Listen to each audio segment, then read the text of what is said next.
Hello, everyone. Today we have a brilliant guest, Dr. Norah Obudho, with a very saturated biography. So she is a medical doctor and a public health specialist with 15 years of experience in leadership, management, and public health. And I'm very, very pleased to be able to interview Dr. Norah today. Such a pleasure. She's also leading WomenLift Health program in Kenya, Uganda, and Rwanda. And I know you're also very passionate and you stand for women's rights, women empowerment, and equality. Mm-hmm. So just a small background. So ABMA Skills recently launched a brand new online course, which is called Essential Business Skills, that covers a lot of soft skills, such as critical thinking, time management, leadership, networking, and so many other soft skills. So yeah, just to begin with, I think you're very familiar with this course. I just wanted to know what your initial thoughts about the whole online platform, about the aims, objectives of this course, and of course the content in each module, and what do you think about that? Okay, thank you, Valerie. I'm excited to be, just have this discussion about the skills that ABMA is offering. And the fact that it went online was very exciting for me because it's, on-demand content that is a powerful tool for delivering effective soft skills training. And, the fact that it's online, it also allows you to self-pace yourself and to prioritize as well the topics that you want to look at.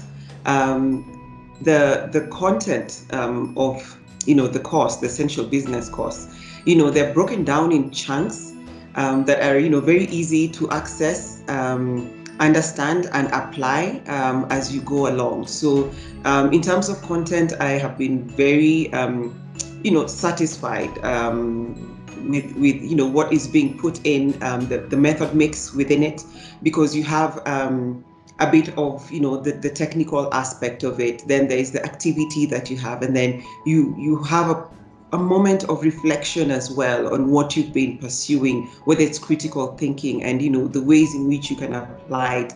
And then it also then gives you a chance to go and apply it, practically in the office or, wherever it is that you're working at.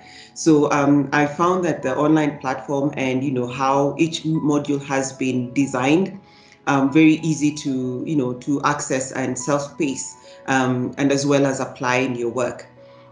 And in the beginning of each module, there are the aims and the objectives, and that already just sets you on what you want to achieve. You know exactly what is coming in the next processes of you accessing and going through the module. So the objectives help you to keep in line with exactly what you're going to be seeing coming up in the module. And again, it's something that you revisit at the end and say, hey, these were the objectives at the beginning.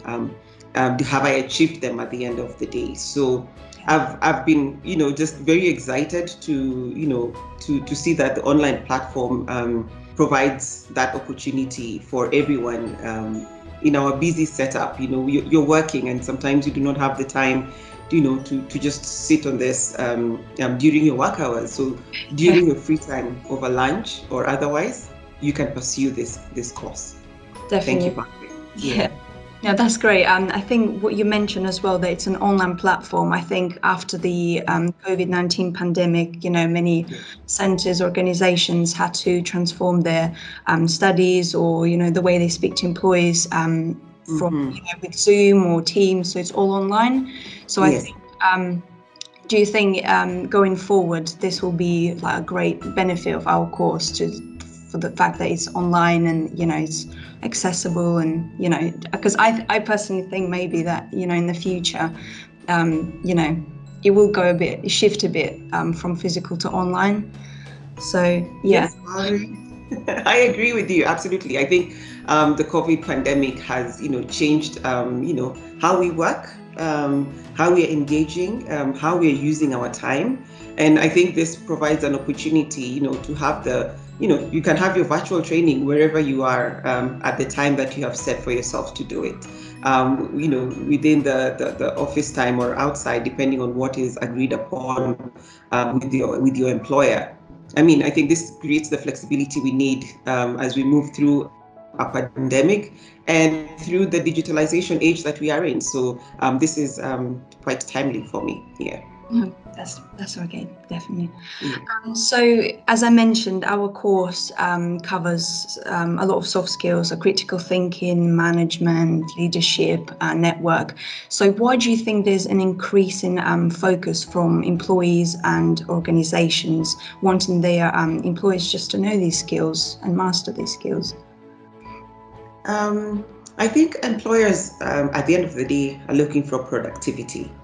But for your employee to be productive and functioning at optimal, you need the soft skills. In fact, a study I think done in the U.S. Stanford University, they did look at soft skills versus the hard skills. In terms of what it does towards being successful at your job, or we can also just call it productivity. And we found that they found that in the study that 25% success is contribution of your hard skills.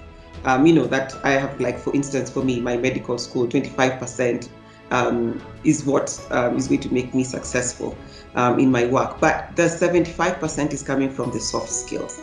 Soft skills are critical because in every engagement, we are engaging with humans, we're engaging with people, we're engaging with other organizations. It's an engagement all the way. We have to interact. And so these soft skills are critical.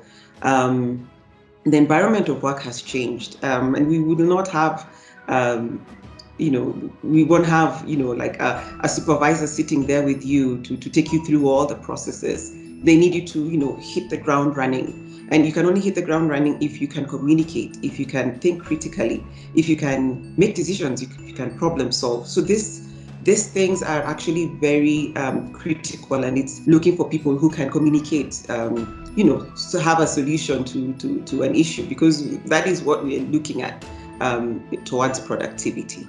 Yeah. Thank you, Val. Sorry. Just to touch on that as well. In your career, when you interviewed new employees and people generally, did they lack sort of soft skills before? And did you notice that it was a big issue that you require these skills for them to join your company? And did you notice any lack of knowledge, if I may say? Yes, I think typically, particularly those who are just graduating of school, of universities, for instance, because even for us in medical school, these are things that we were not taught. These were, the assumption is that you will learn it along the way, but sometimes you learn the wrong things along the way. So it is something that I found as a gap, even in myself, as I came out from my first training, my first graduate training, that these were not available to me, and they had to be taught. It's something I had to learn, through experience, but also just learning the real content, the nitty-gritties of what really is critical thinking, what really is emotional intelligence. And so I can say that indeed, in my period of, where I've had to hire, there's a big difference for those who come from the graduate school lacking these skills, and also those who have, some level of experience, let's say 5-10 years. We still find that these skills are not, if you're not intentionally training for them, they are still a bit raw in individuals. And so until we offer this kind of course that is, specifically looking and, granulating what problem solving is and what tools you need to use and how they can be applied, then we won't be achieving much. So I agree that this is a gap. Yeah, as a student myself, I was a few years ago as well. I was just going to mention the same thing, the same problem, that they teach you hard skills and how to succeed in a certain career and Yes. All this information. But then when you actually leave, and then you don't know how to communicate properly with your colleagues or boss, how to, as you say, how to be emotionally intelligent and. Yes. how to lead a team. So I think, as you mentioned, I think the centers, colleges, universities, and even, centers and organizations with employees, they just have to have a course that would, teach everyone, how to become better and how to perform better in professional environment. So definitely. Yes. Thank you very much. My another question would be, so what do you think, I think you touched on this a bit before, but why do you think it's important for students and employees to master these skills? I know you mentioned that, everyone is looking for productivity and, better employment and stuff like that will come with the knowledge of soft skills. But what else would you say? Why is it important, you would say, for students and employees to be able to master all these skills, especially in 2021? I think 2021 presents the, where we are all working virtually, where there's a lot of digitization, integrated in our work. And so the idea right now is that people are, you're co-working, you're working from different areas, or and at the end of the day, Valerie, we have to interact. And for instance, if I have my team, I have different teams currently. Some in Nigeria, some in Asia, some in the US. But we still have to work. We still have to interact. And interaction is what the soft skills bring, being able to interact effectively. I have to be able to communicate across culture, across diversity. I have to be able to manage my time and, keep time, because we also have the issue of, the different time zones. We have to respect each other's time. We still have to work as a team. We still have to critically think across these regions.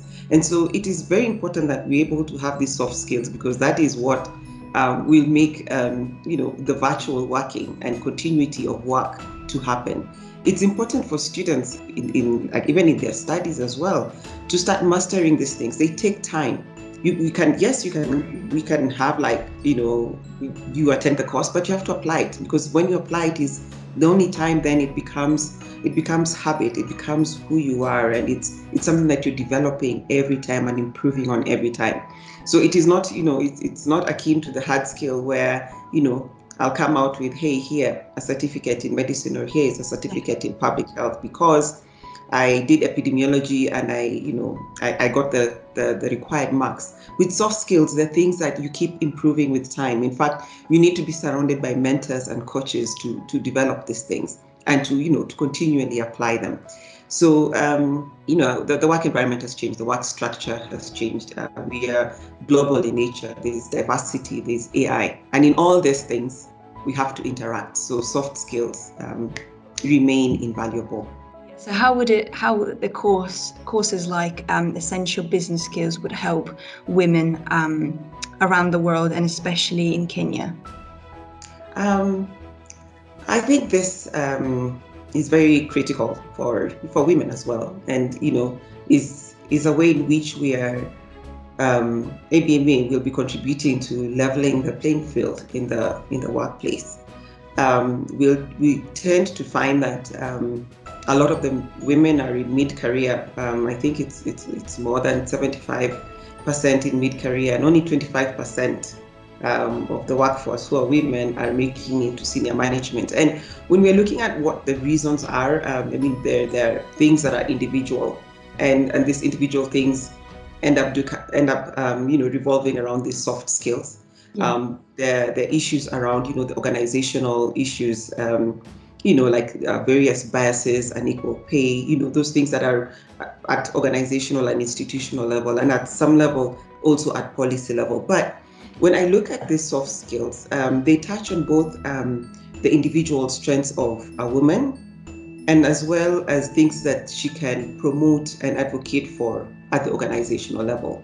So if we have the challenges that women face as individuals, it will be issues of perhaps confidence, ability to negotiate for pay, ability to critically think, look at emotional intelligence, and engage that interaction, and engage with the male counterparts, and put her voice on the table, which is critical. And all these are soft skills. It's all about communicating and, being part at the table and participating and contributing and leading at the table. And I do believe that these soft skills, because of even the flexibility that ABMA provides with the virtual learning, there is no reason why that women cannot pursue this course and claim their space at the table and lead at the table. Because traditionally it has been, if you look at a woman's timeline and what she needs to do, and I'm looking at maybe perhaps even senior career women, you're trying to juggle work and you're also trying to juggle the home situation, whether you're married or with children or whatever situation you are in. So there's no time to physically go and sit in a class to have this course. But ABMA is offering this as an online course. Yeah. So it's really just, adjusting and managing the time. And there we have, a level field in terms of an opportunity for you to engage in the course and therefore build your skills. And then you're able to sit, participate, contribute, and lead at the table where decisions are being made. So I think this will definitely go a long way in supporting women at the individual level and also at the organizational level. Thank you, Valerie. Definitely. Yes. So as you mentioned, especially in 2021, the whole situation and the problem with, women's rights and equality is a great thing. We are very happy to stand to support, women's empowerment and, as you mentioned, be able to provide them with, their own course they can customize, they can do it on their own time, no matter if they have kids or what job they've got. It's just all of their time. We do to have it as, specifically for individuals. So we're not trying to put everyone under like the same system, and everyone develop their own skills on their own time and, from home, from any location basically. So it was great to hear all the answers from you. So it's a great pleasure to be able to interview you today, especially, because you stand for such powerful topics. So it's a great pleasure, definitely. Yes, I'm excited to talk about this. And also just, the opportunities that women can access to, to also join at the table on decision making on the issues that WomenLift Health. This was an organization established in 2019. It's a non-profit, and we're really looking at just advancing equality in health leadership. This is very specific to health area because we feel that area hasn't had much focus. And similarly, we're just looking at a range of actions at individual, institutional, and societal levels to ensure that mid-career women have the tools and support to be at the table, to so that their voice is heard, and we look for impact that women offer, and we've seen women really come to play with the COVID-19 pandemic, where you've seen countries led by women. We've seen what it has meant for the populations in terms of good outcomes.